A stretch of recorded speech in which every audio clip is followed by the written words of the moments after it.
ಬಹುರಾಷ್ಟ್ರೀಯ ಕಂಪನಿಯಲ್ಲೂ ಮತ ಜಿಹಾದ್, ಮಾರುವೇಷದಲ್ಲಿ ಲೈಂಗಿಕ ಕಿರುಕುಳ ಜಾಲ ಭೇದಿಸಿದ ಮಹಾ ಪೊಲೀಸ್.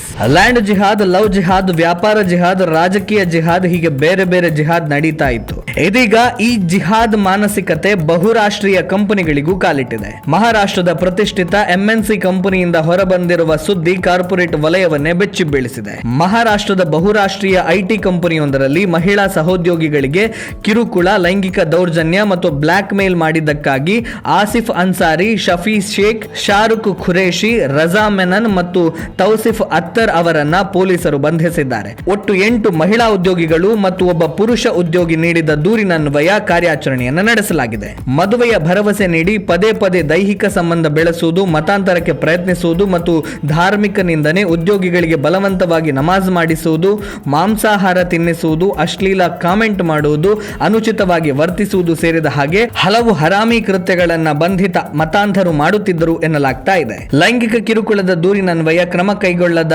HR ವಿಭಾಗದ ಮಹಿಳಾ ಅಧಿಕಾರಿಯನ್ನು ಬಂಧಿಸಲಾಗಿದ್ದು, ಪ್ರಕರಣದ ಗಂಭೀರತೆ ಅರಿತು ಫಡ್ನವೀಸ್ ಸರ್ಕಾರ ಪ್ರಕರಣದ ತನಿಖೆಗೆ SIT ರಚಿಸಿದೆ. ಲೈಂಗಿಕ ಕಿರುಕುಳ ದೂರು ಆಧರಿಸಿ 7 ಮಹಿಳಾ ಪೊಲೀಸರು ಮಾರುವೇಷದಲ್ಲಿ ಕಾರ್ಯಾಚರಣೆ ನಡೆಸಿ ಈ ಲೈಂಗಿಕ ಕಿರುಕುಳ ಜಾಲವನ್ನು ಭೇದಿಸಿರುವುದು ವಿಶೇಷವಾಗಿದೆ. 7 ಮಹಿಳಾ ಪೊಲೀಸರು ವೇಷ ಮರೆಸಿಕೊಂಡು ಕಂಪನಿಯ ಸಭೆಯಲ್ಲಿ ಭಾಗಿಯಾಗಿದ್ದರು. ಅಲ್ಲಿ ಆರೋಪಿಯೊಬ್ಬ ಮಹಿಳಾ ಸಹೋದ್ಯೋಗಿಯೊಂದಿಗೆ ಅನುಚಿತವಾಗಿ ವರ್ತಿಸ್ತಾ ಇದ್ದ. ಈ ವೇಳೆ ಪೊಲೀಸರು ರೆಡ್ ಹ್ಯಾಂಡ್ ಆಗಿ ಆತನ ಸಹಿತ ಇತರರನ್ನ ಬಂಧಿಸಿದ್ದಾರೆ.